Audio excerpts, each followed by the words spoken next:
What I wanted to start with today is using these polynomial approximations to come up with like a general formula. You guys were kind of hinting at it, and so I want to write that down for sure today. Like, generally speaking, what is happening with these Taylor approximations, these Taylor polynomials that are meant to approximate our elementary functions? Okay, what was the example we were working with last time? You recall? Yeah, right. So we started with f of x. Okay, so I'm gonna write some stuff on here, and we're gonna try to collect our thoughts a little bit. Okay, and we'll have a general formula in the end that will inform our thinking from this point forward. Last time we were kind of doing our approximation around the point x equal to 2, correct? But did I have to do it around x equal to 2 necessarily? No. We call that point the center of our approximation because it's around that point that we have, right near that point or on that point, that we have the best approximation. Sometimes it's actually precise. In fact, it is precise on that point, okay, x equal to c. So let's just start off with like, say we have some generic function f of x, okay? So this is just any function. This is any function, okay? And suppose I wanted to write this. Suppose I wanted to write this as a polynomial, right? So how would I do it? Okay, so basically I would want to say, okay, there could be a constant term, okay, and then there's going to be another constant. And I want to have this thing be centered around x equal to c, so I'm going to have powers of x minus c. This would be x minus c to the first power. And by the way, do you guys realize, of course, that there's like a little imaginary x minus c to the 0 power sitting next to c sub 0, right? So that's the constant term. And then I have another constant sitting next to x minus c to the first. And then moving on, we have c2 times x minus c to the what? The second power, plus c3 times x minus c to the third power, plus etc. Okay?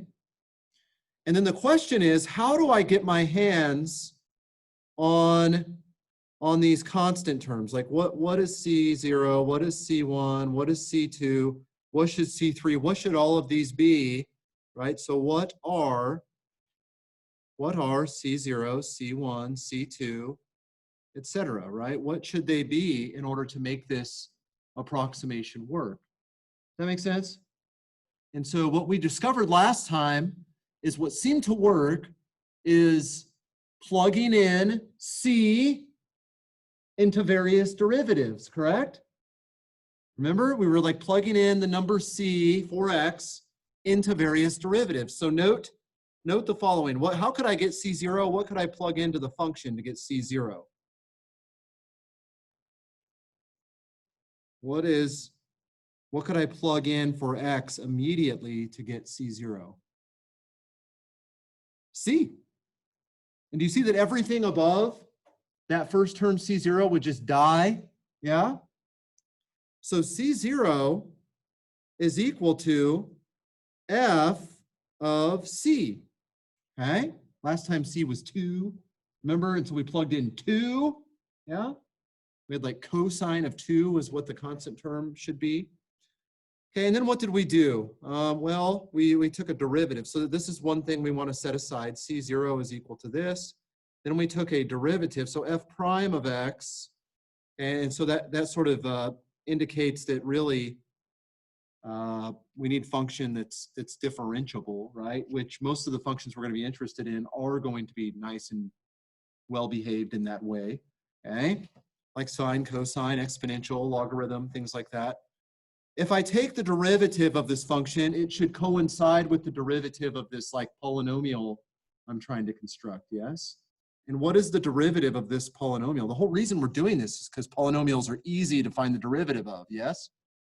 What is the derivative of that polynomial over there? What happens to the C0? Goes away? And what's left behind? When I take the derivative, I have C1 by itself, yeah? Right, I have C1 just all by its lonesome. And then I have plus, okay, now I have to think about the terms above that. I have plus 2C2 x minus c to the first power, yes? I technically would have to use the chain rule, but the derivative of x minus c is just 1, correct? C is just a number, yeah? Okay, and then plus, okay, what's next? What's next? Yeah, 3c3 x minus c squared plus etc. And then we immediately realize, oh man, look, I can get my hands on C1 by simply plugging in what? Yeah. So I can get C1, right, that next constant sitting next to x minus c, by simply plugging in c into the derivative. Okay, that's nice. Okay. And then we go to the next step, okay, which would be the second derivative. Okay, f prime prime of x. Okay, what is that equal to? Okay, again, if I take the second derivative of the function, it should be the same as me sort of taking the second derivative of the polynomial I'm trying to use to approximate that function, yes? Okay, if I do that, what happens? Think about it. If I take the second derivative, what happens? What happens to C1? Gone. And then I would end up with 2C2, right, plus 3, and let me write it, let me be sort of funny and write 3 times 2, C3, x minus c, there's still one factor of that left, and let's just write the next term up just so that we see the pattern. If I would have had the 4th degree thing up there, it would have been 4 times 3, yeah? 4 times 3, C4, x minus c to the 2 plus etc. And what do we see here? What is C2? How could I get C2? Plug in c into the second derivative and divide by 2. This is the second derivative evaluated at c divided by 2. Now, if I were to continue to play this game, it would get a little bit more interesting, yes? I would have to take a third derivative, but it would not, like to get C3, I wouldn't just divide by 3, I would have to divide by what? Yeah, 3 times 2 times 1, really, yeah? Which is 3 factorial. So really, I should think of C2 as the second derivative at c divided by 2 factorial. The third coefficient would be the third derivative, and by the way, you know, because it's annoying to have to put prime, prime, prime, and then prime, prime, prime, prime, and then prime, prime, prime, prime, prime. You get annoyed doing that eventually. So what you do is you put the number of derivatives in parentheses. Because if I just put 5, that would get confused with raising to the 5th power. Okay? So this is 3 derivatives evaluated at c, and this time I would have to divide by 3 times 2 times 1, which is 3 factorial. You see what's happening here? You see the pattern, okay? And incidentally, even this guy right here, C1, that was really this thing divided by 1 factorial. And honestly, let's just be honest about this. C0, you basically are plugging c into the 0th derivative of the function. That means don't take a derivative, for crying out loud, yes? You're basically plugging c into the 0th derivative, and I guess you could even think of that as dividing by 0 factorial if you really wanted to, because 0 factorial is 1 after all. So in general, what's the formula that we see is kind of emerging for Cn? Like, what about the nth coefficient of this polynomial that we're trying to build up? What would I do? You would take how many derivatives? N derivatives. You would plug in c, and this is if I want powers of x minus c, correct? And have the have this thing built around C as being the point I'm most interested in being accurate at. And I would have to divide this by what? In factorial. That is the general formula that we have for those coefficients. Okay? Does that make sense? Well, on the next slide, we'll actually have the formula flat out given to us. I just wanted to write that out carefully. This is honest. I'm just gonna tell you the truth. Seeing this was one of the more formative moments in my mathematical cognition. Okay, sort of realizing, oh man, I see what's happening here. It was pretty formative. Like it's something that's constantly in my, like in the back of my mind. I sort of think about this. Think about, okay, I don't want to deal with that horrendous thing. I can always approximate with this polynomial. And you kind of go through this process again, okay? This is an effective thing to have in your back pocket as a tool, okay?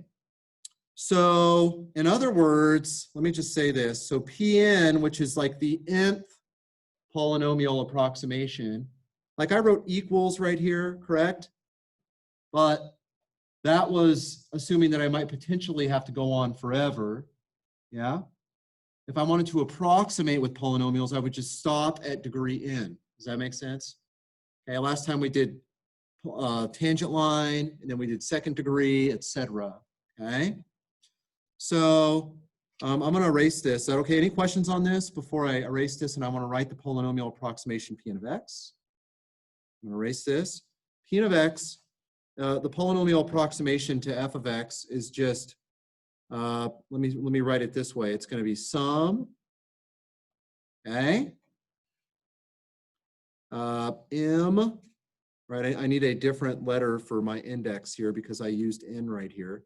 So m is going to go from 0 to n, okay? What are my coefficients?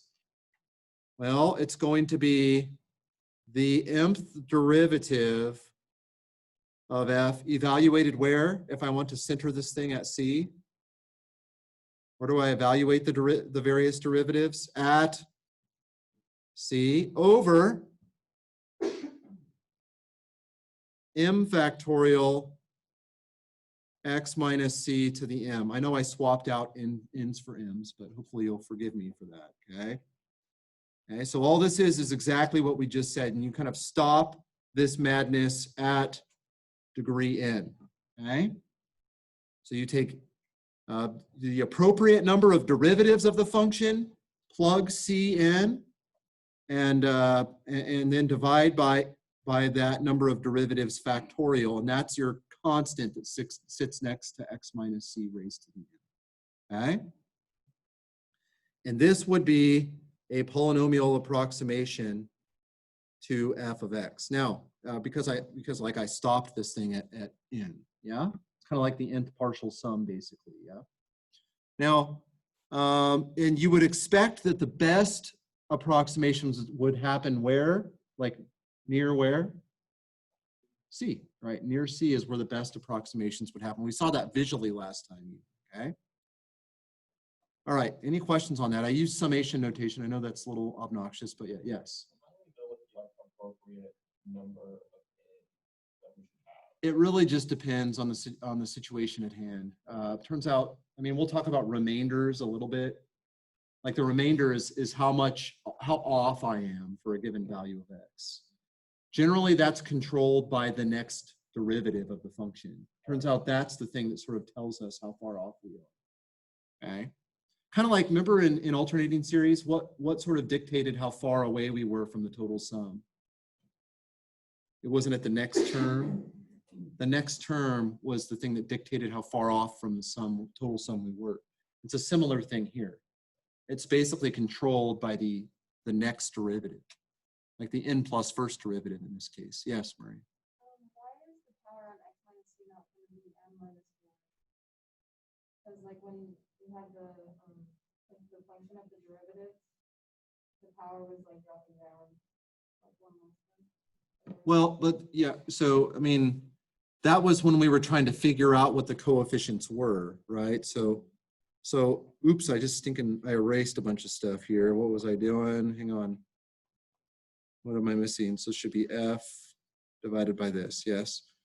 This stuff right here, okay, right, these are my constants.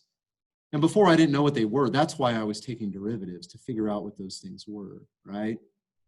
And we figured out that the coefficient sitting next to the nth power was exactly the nth derivative divided by n factorial. When we took the derivatives, Maria, we saw those factorials coming down, but then we had to like solve for what like Cm was, right? C1, C2, etc. C2 involved dividing by 2 factorial, C3 involved dividing by 3 factorial. Okay. All right. So here's the formula, kind of written out longhand. Okay. If f has n derivatives at c, then that polynomial, so it's like fc plus f prime of c times x minus c plus f prime prime of c over 2 factorial times x minus c squared, etc. That is called the nth Taylor polynomial for f at c. Okay. Okay. And if c is equal to 0, then the powers are really just powers of x, correct? If c is 0, the powers are just flat out powers of x itself. That's a special polynomial called the Maclaurin polynomial, okay? But really it's just a special Taylor polynomial where we happen to be centering our approximation at 0, okay? And the derivation, we already did that, right? On the previous slide, we already gave the justification for this formula, okay? So just so we're clear, this guy right here, f of c, right, that was c0, f prime of c, that was c1, f prime prime of c divided by 2 factorial, that was c2, etc. Yes? So that's what's going on with these things. We figured out what those things were by taking various derivatives and plugging in c, okay? Just to make sure we're all on the same page, why is it that I'm plugging in 0? Why am I plugging in 0 here to all of these guys? Because it's centered at 0, yes? I mean, this is like x minus 0 squared, etc. Yes? Right, if I wanted to kind of think of it that way. Again, the Maclaurin polynomial is just the Taylor polynomial with c equaling 0, okay? And we already did this derivation, so that's good. What I wanted to do was go over and kind of visually see the example that we were doing yesterday, which involved the cosine function, correct? Okay. So let's go do that, shall we? But let's actually do it slightly differently. Last time where were we centering our? We were centering it at 2. Remember that? Yeah. Okay, so let's actually center this thing at 0, okay? Just because. So here we go. You guys ready? I'm gonna get rid of this thing right here, okay? So here's the cosine function right here. Do you see it? Here's the graph of the cosine function. And we know that we need to take various derivatives. So here in this example, I want to take c equal to 0. Does that make sense? So that means I need to figure out a pattern for the various derivatives. So I have f of x is equal to cosine of x. What's f prime of x? Negative sine of x. What about f prime prime of x? Negative cosine of x. What about f? Okay, now I'm getting annoyed, right? I don't want to write prime prime prime anymore. So what about the third derivative? What's that? Sine of x. And then the fourth derivative, interestingly, where are we? All of it. Where are we back to? Cosine of x. And then you can kind of predict what's going to happen from there. We're just going to cycle through that same stuff. Does that make sense? The fifth derivative will be the same as the first derivative. The sixth derivative will be the same as the second derivative, etc. Okay? But we know that we really want to plug in 0 into all of these. So what is f of 0? Cosine of 0 is 1. What's f prime of 0? What's sine of 0? 0. What about the second derivative at 0? -1. Okay, what about the third derivative at 0? 0. And then finally, what am I going to be back to? The fourth derivative at 0 is 1. And then you don't even have to think anymore. You're just like, I see. This thing is sort of going to repeat. This is going to be 0. The sixth derivative, that's going to be -1. The seventh derivative at 0, that's going to be 0, et cetera, et cetera, et cetera. Yes? Okay. So what does that mean about the polynomial approximation to this thing? Okay. Well, it means, okay, so like if I were to just write out what this thing is equal to as a polynomial in ascending powers of x, because I'm no longer doing like x minus 2 to the first, x minus 2 to the second, et cetera. What would I do? What's the constant term? Constant term is? What's the constant term? F of 0, that is just 1, right? And then what is it? Plus. Okay. Well, it's f prime of 0 over 1 factorial times x. But the thing is, f prime of 0 is just 0. Do you know what I mean? Let me just write this out, just since we're doing this for the first time. Right, it was f of 0 plus f prime of 0 over 1 factorial x. What would the next term be? F second derivative of 0 over 2 factorial x squared. What would the next term be? Third derivative at 0 over 3 factorial x cubed plus etc. Yes? So just to be clear, let's sort of just plug these things in. What do you notice happens to all of the odd terms? They're gone. They're all gone. And all that survives are the even terms. And in what way do they survive? Let's think about this. So it's going to be 1, right? The x to the first term is gone because f prime of 0 is 0. What's the next one that survives is the second derivative. But the second derivative at 0 is -1. So what would I have here? -1 over 2 factorial x squared. The third derivative vanishes. What about the fourth derivative? It's going to be +1 over 4 factorial x to the fourth minus 1 over 6 factorial x to the sixth plus 1 over 8 factorial x to the eighth minus etc. Do you see what I'm saying here? Okay, that's kind of the pattern that seems to be emerging here. And incidentally, is it that surprising that if we kind of center this thing around the y-axis, that only the even powers survive? What kind of a function is cosine? Even. It's even, and the reason it's called an even function is because of this phenomenon. That when you expand its Maclaurin polynomial, all of the odd terms actually go away. Yeah? What do you expect is going to happen with sine if we happen to do that? All the even terms will vanish, and only the odd terms will survive because sine is an odd function. Okay? So that's interesting. Okay? All right. So any questions on that? Because I'm gonna sort of incorporate this into a polynomial that we're going to build. So any questions on this? Any questions at all? Okay, so stare at that for a minute.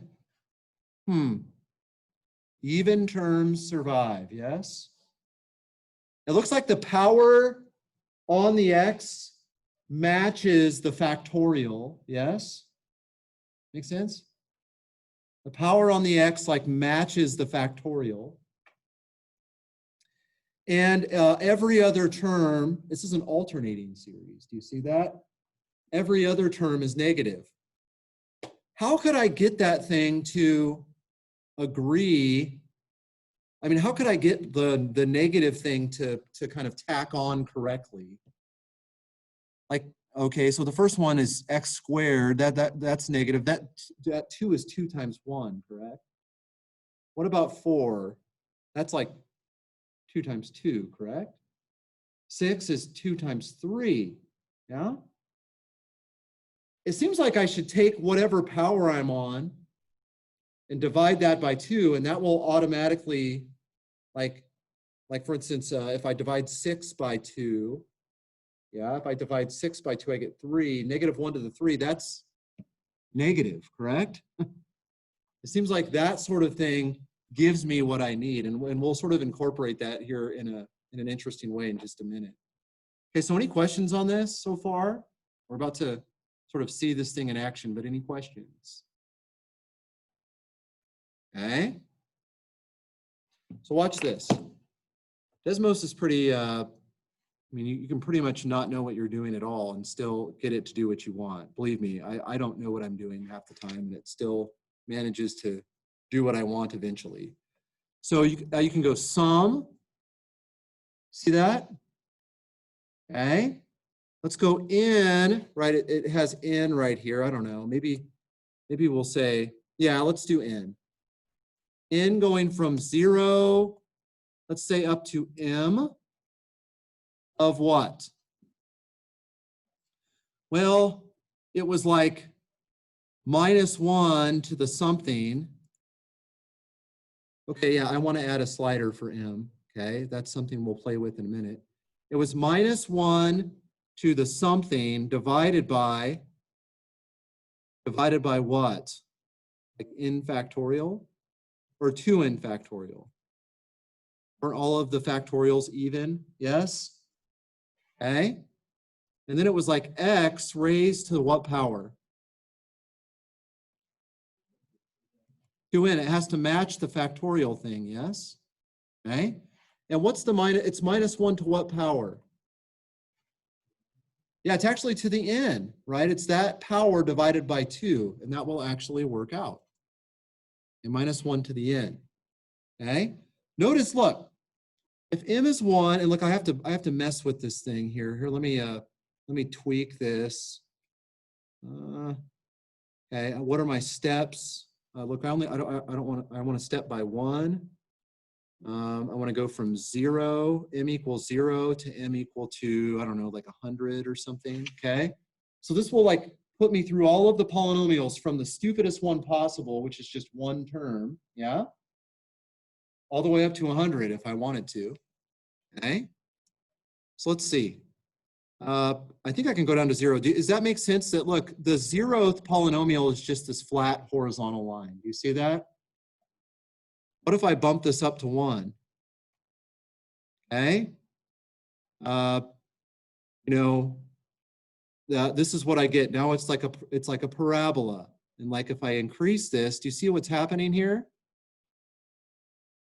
All of these are even. You see that they're all even? Let's actually zoom out a little bit so that we can see this thing getting better and better in terms of its approximation.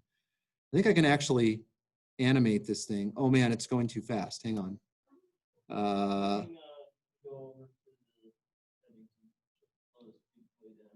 Yeah, there we go.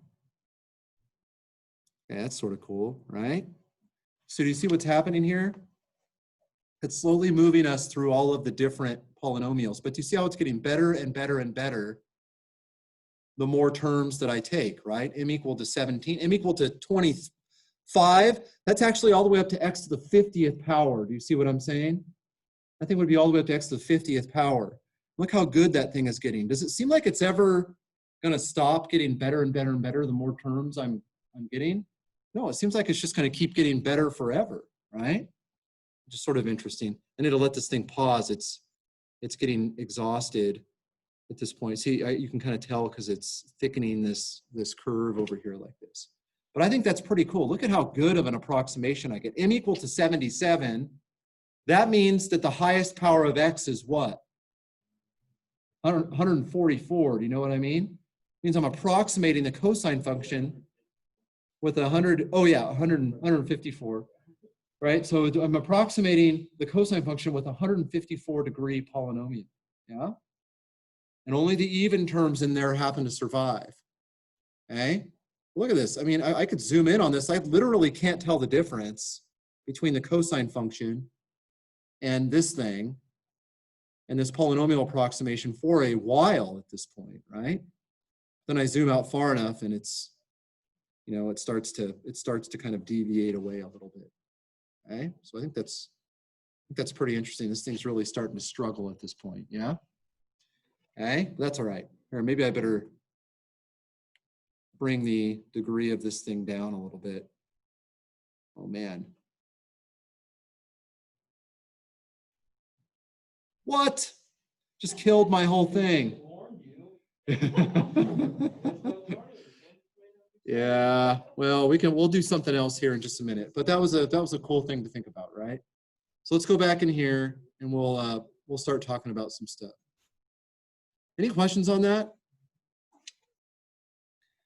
So that was a Taylor polynomial centered at 0, also known as the Maclaurin polynomial, yes? It seems like to have perfect approximation for any x, I really would have to take an infinite series to approximate this thing at any point. But it seems like, you know, I could take like kind of a truncation of the polynomial, like just kind of cut it off at some point and have a really good approximation near 0, okay? All right. Let's find the general Maclaurin polynomial for f of x equal to e to the x. In fact, I'm going to let you do that. So here's the formula right here. Okay, I want you to find the Maclaurin polynomial. Find the Maclaurin polynomial for f of x equal to e to the x. Okay? Maclaurin polynomial means I'm dealing with powers of x, yes? Which means I'm plugging 0 into the progressively higher derivatives. Okay, so work on that for a minute with someone right next to you. Yeah, the nth derivative of this thing is simply e to the x. Therefore, what is the nth derivative evaluated at 0? It's 1. And of course, the coefficient sitting next to x to the n is just this thing divided by in factorial, right?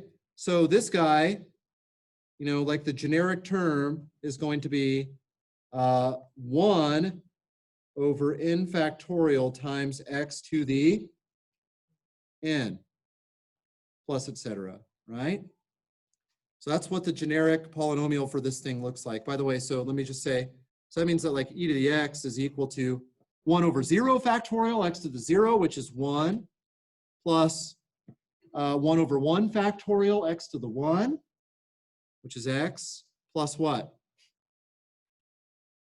Yeah, 1 over 2 factorial x squared, plus 1 over 3 factorial x cubed, plus on and on and on and on and on. Now, there is some question as to what I mean by equals. Like, how do I know that no matter what x value I plug in, that this thing is going to be well behaved? But let's at least go over, and that's a question that we'll address later on, but let's at least go over and play around with this thing visually. Okay, so any questions on that? Okay, so let's clear this. Okay, let's go over into Desmos and mess around a little bit.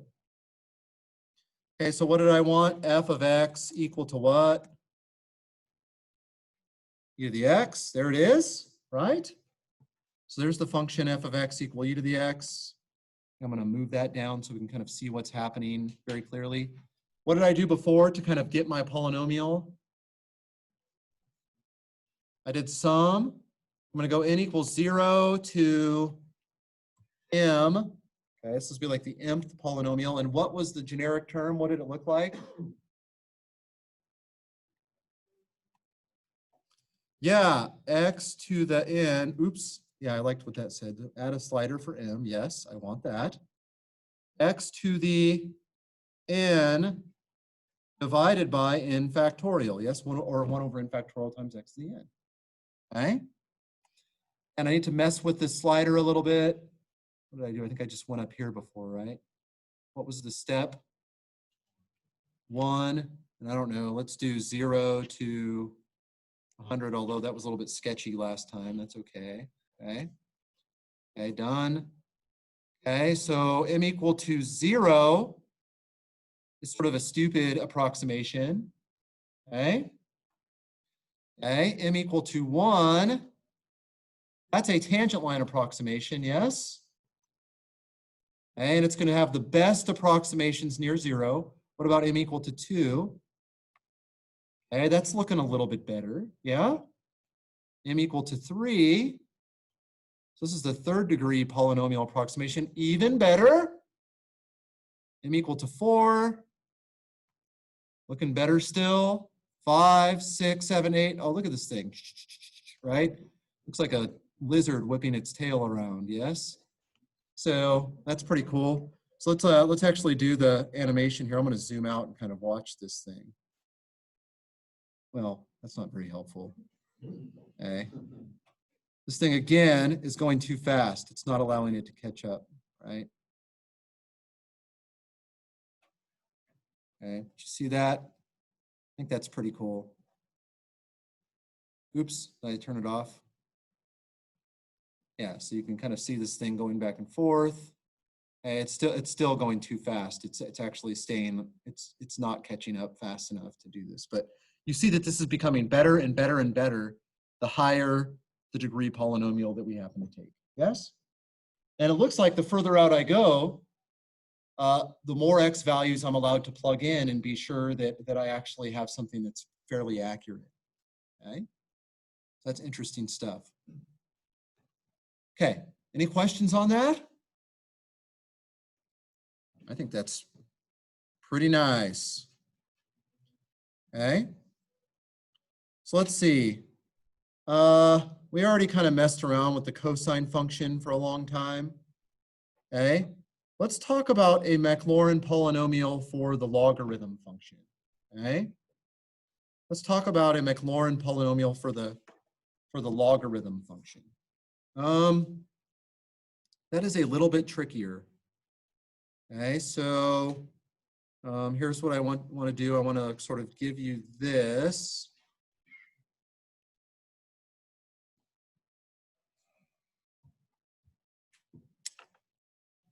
Okay, so I want you to find a Maclaurin polynomial for f of x equal to logarithm of 1 plus x. Logarithm of 1 plus x, and there's a reason I'm doing this. It's because I want you to be able to plug 0 in. Does that make sense? Why would I want to plug 0 in?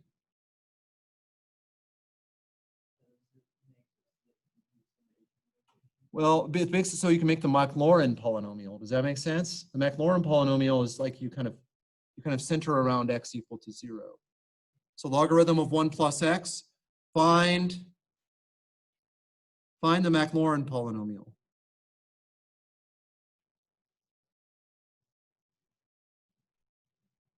Make sense? Find the Maclaurin polynomial for this thing, which means you're going to have to find a pattern for the various derivatives. Okay? So I want you to work on that for a couple, or for, maybe 5 minutes or so.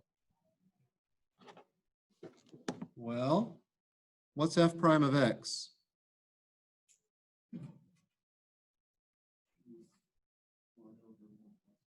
Yeah. What's the second derivative?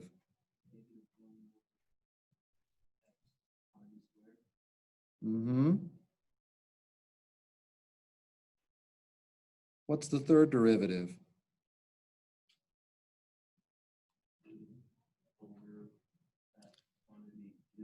Two? Yep, positive 2, yeah. Okay. What is the fourth derivative?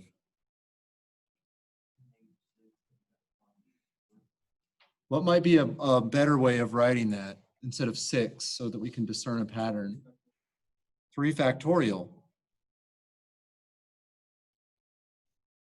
Do you see that this is 2 factorial? This is 1 factorial, right?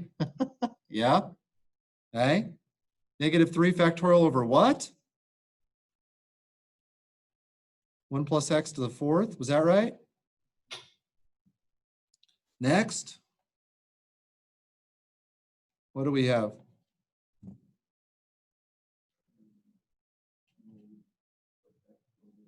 Wouldn't it just be positive 4 factorial? Over 1 plus x to the 5th. Yeah? What does it look like is going on here? What's the nth derivative?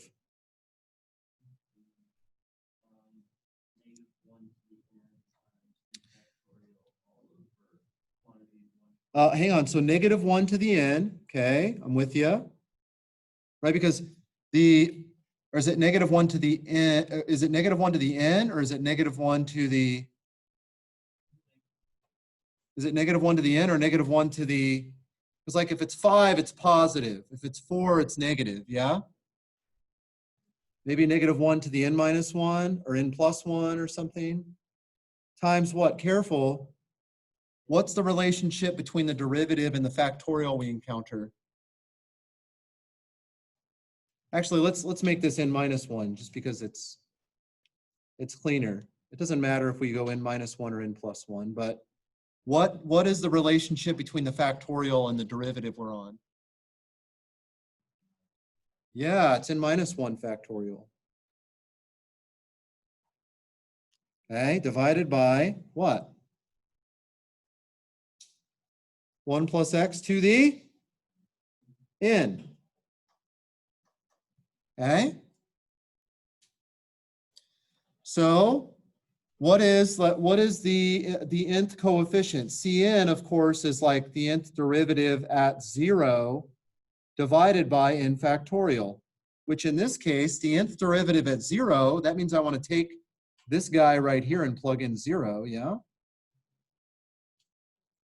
Okay? If I take the nth derivative and plug in 0, the denominator just vanishes. Do you know what I'm saying? And what do I end up with?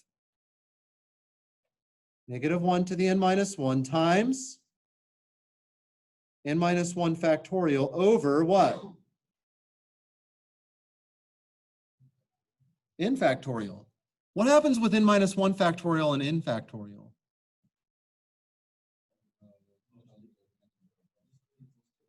Yeah, because this is just n times n minus 1 factorial. So guess what?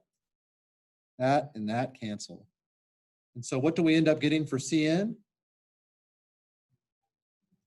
Negative 1 to the n minus 1 over n. Okay, so that would be the thing sitting next to x to the n. Okay, next time we'll kind of finish this off, but that's the gist of what's going on. Tomorrow we'll have a little quiz on, I'll ask you to sort of verify the convergence or divergence of a couple of series, okay? And so you'll just have to apply one or more of the tests, okay?